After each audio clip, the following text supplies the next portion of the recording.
In summer this is a marsh. And in the distance I think that mountain is Gitvola. It's a witch's mountain. So it's the local Blockberg, where the witches dance on Walpurgis nights.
Close the door well behind you.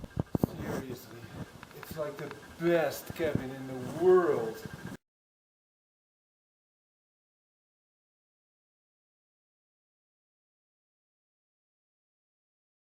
It's pretty normal in Norway and Finland, Sweden to have huts that are free to use.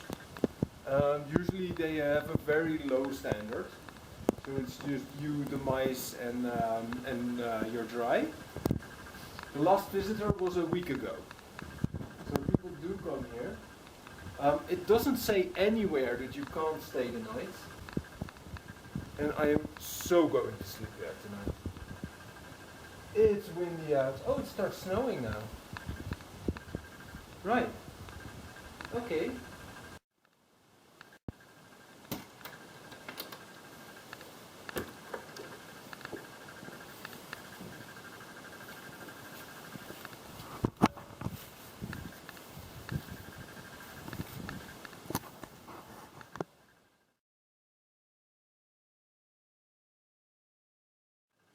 There's a storm over there. But the snow is blowing from that way. Rondane.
Nothing short of amazing to go down the side of the mountain. No tracks, no route, just me and a lot of breakable crust. It's still early, so it's still cold. The top layer of the snow is hard. Sometimes it can support me and then it's really fast. Sometimes you break through and it slows your progress. We'll get there. Wow. Real wilderness feeling here, man.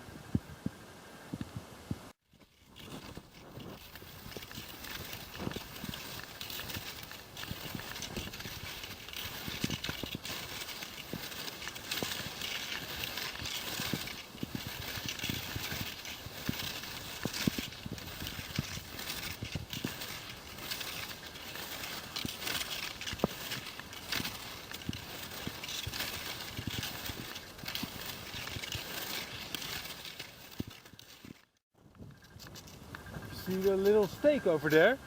That could be the route. I don't mind much, I love it off route.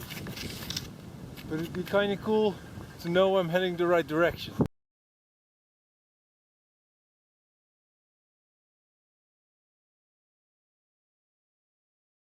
I was a bit nervous going for an unprepared route, a very long one too, 15 kilometers today. But as you can see, the markings are super clear. Let's hope it stays that way. I've had different experiences over the last days, and in the rest of the route it will get more and more marshy, so the trees will thin out, more and more lakes will occur, and I have to be careful because it's thawing now that I don't go through anywhere.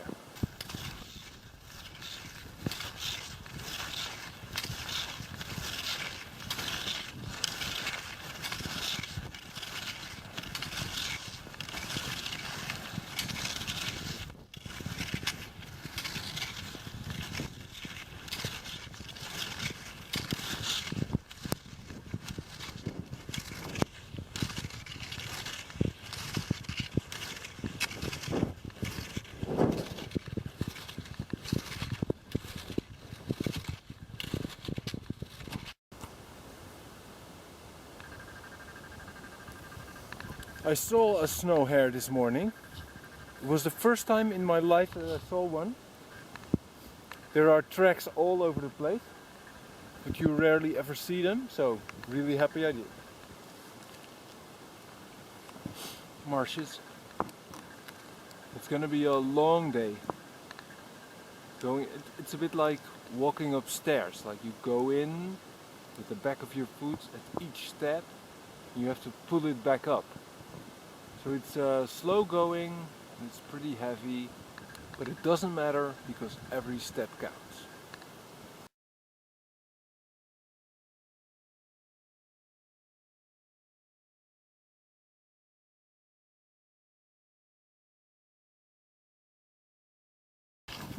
tenacity, like stubbornness. I have identified that as being the key skill that you need for ski touring. Sure, it would help if you have technique, the right equipment, but sheer stubbornness will get you further. My moment of glory, where I all of a sudden do 10 kilometers in no time, is going to never come this trip. My moment of glory is like right now, struggling with the wind and the terrain and just not giving up. Doesn't look like glory,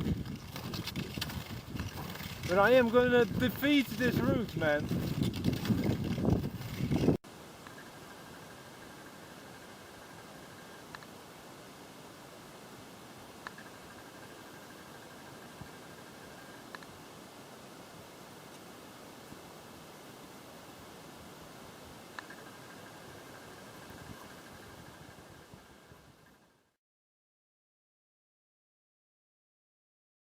What I was doing, going through the untracked snow, is something that you would usually do in a team. And you would switch places. One goes in front and does the heavy work, the other one follows. And then you switch, and the more people you are, the lighter the job becomes. And I was just thinking to myself that this is one time in the week that it's a pity that I'm alone, when I found this. And 2 or 3 people went before me so I can follow their track, and it's a bit of a relief because it was getting heavy, man. So, lucky break again.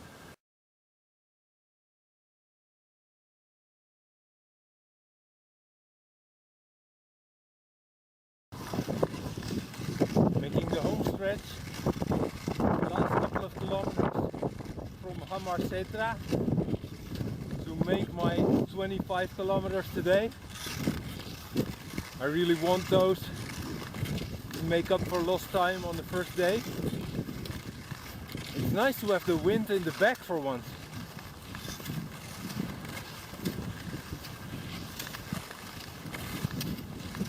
These are marshes again. They are called Endeløs Mira. This means the endless marches. Yes, hobbitses. Follow Smeagol. Well, 6 o'clock. I started the day at 7, so I think that's long enough, and I'm losing the daylight. So I'm gonna start looking for a place to camp. It's pretty windy. The wind has been picking up more and more over the last hour or so, and it's coming from one direction only. So what I'm gonna do is find a place that is sheltered from one side from the wind. One of the biggest success factors for minimalistic camping, in my case with a very small tarp, is good site selection. That's half the work. Trees are thinning out over there, so climbing further seems like a bad idea. Those are the last big trees around here. Behind them I should be sheltered from the wind, if only I can find a level enough spot to put up the tarp. We'll see. Okay, it may not seem like heaven at the first glance, but this tree is my friend. I love it. Look at it, man. And there's this really old one full of lichens. And there's a birch here that will support one of my lifter points. It's still very windy, but I hardly feel it here. So this is good. I'm going to spend some extra time to really make it cozy.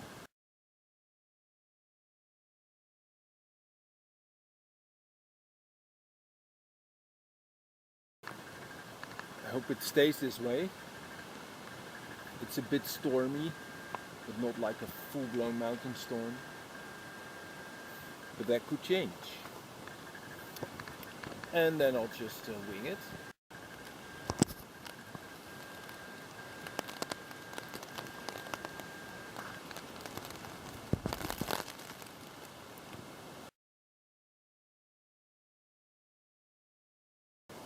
It was raining last night, you heard it. Now, blue skies are back, the sun is coming up, the coffee is brewing, and it's freezing again. For instance, look at my skis. So I'm guessing that the bindings of my skis are now frozen solid, so that I can't step into them with my shoes. If they are, I have to pee over them to get them working again. Sorry for the story, dudes, but it's a classic move.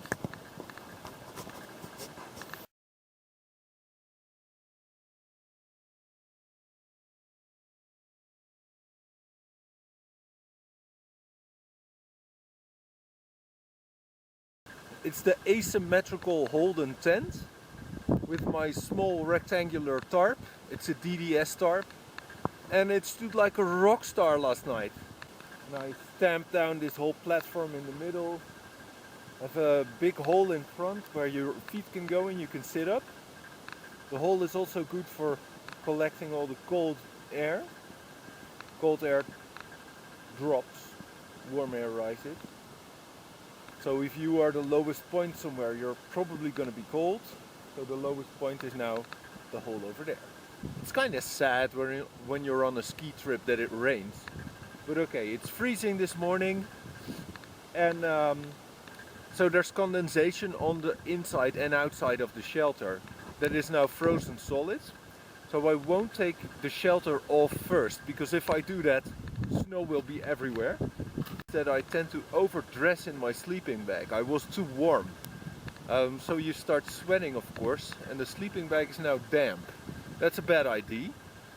So I'm going to use the sunlight today, somewhere middle of the day, to dry it out a little bit.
Be cool to sleep right next to the lake, but it just feels safer to be inside the birch forest, because it's super windy still. And I spoke to this guy and he said the wind might pick up even more. This place is old. Everything looks like ancient and dead. Well, it's not dead, but it's old. In summer, this is a mosquito heaven.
Typical landscape for the fjells in Scandinavia. Down in the valleys there are the large firs and spruces. Then higher up on the mountains there is a zone of small birch, and above that, weirdly enough, there are solitary spruces again. Nice to recognize the vegetation zones so easily. The snow that I'm skiing on is blown fluff, really great for alpine skiing, but it slows you down enormously, so for cross-country skiing not so great. I'm on the last kilometers to Vetalbua. It's a hut. I easily made my distance today, so I'm gonna reward myself with a comfortable night in the hut.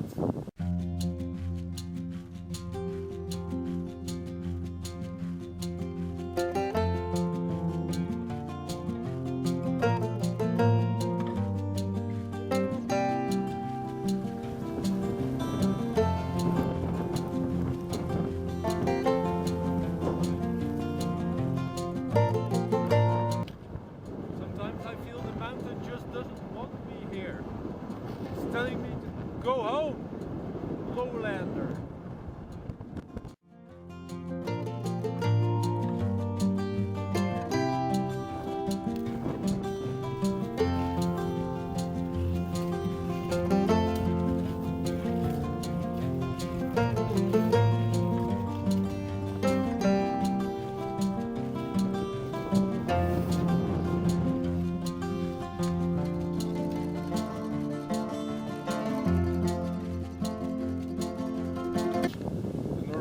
Gods seem to have forgiven me for trespassing upon their territory. the frozen pieces. That's where the snow has thawed out, formed puddles, but has frozen over again.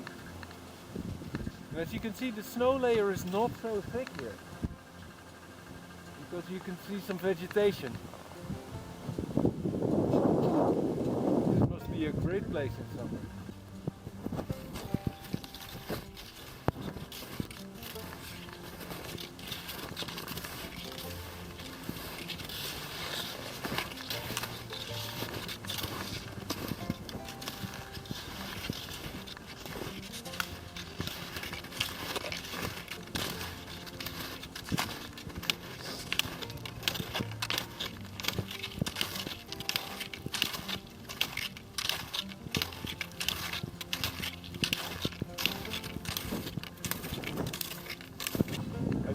This is what it feels like to ski on Greenland or to the North Pole.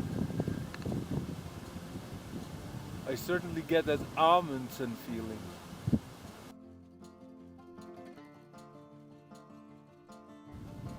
There are no more markings, so I'm just following somebody else's track that is going in the right compass direction, and we'll see. The good thing is that you can't really get lost here. There are no trees in the way. So if I'm just going roughly the right direction, which is south by southwest, then I should hit the route soon enough. So no stress. I am alone on a high plain in chilling winds. What can go wrong?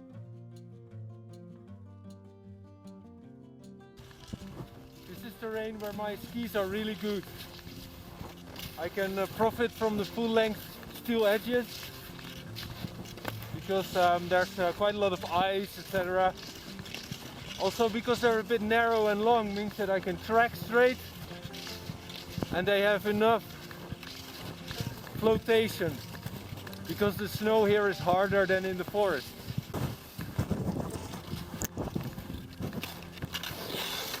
So these skis can do almost anything, but this is where they are best.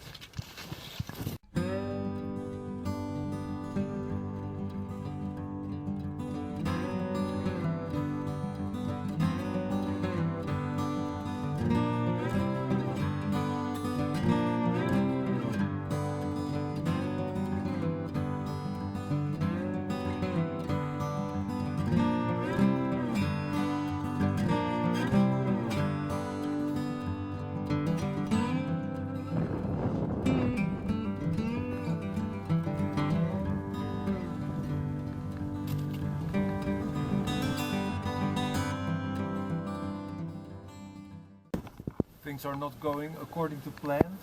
The wind has 180'd on me. It is now blowing straight into the Gaperhoek.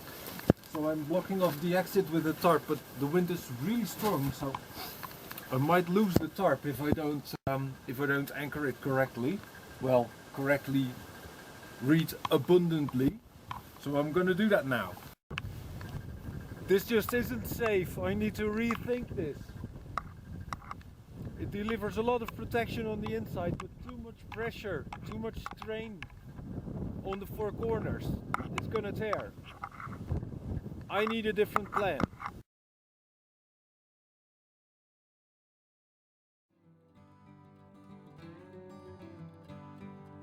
I was so looking forward to sleeping in a Gaperhoek like this one on this holiday. It was a kind of a bucket list thing for the winter. But actually I had a very rough night here. The wind 180 blew straight into the Gaperhoek. I had to repitch the tarp to make a very small bivy bag like setup. And it was cold, man. Luckily I have a very big sleeping bag, so the night was okay. But this was not so comfortable as I hoped. The wind has died down now, so I'm still having the camping experience that I was hoping for.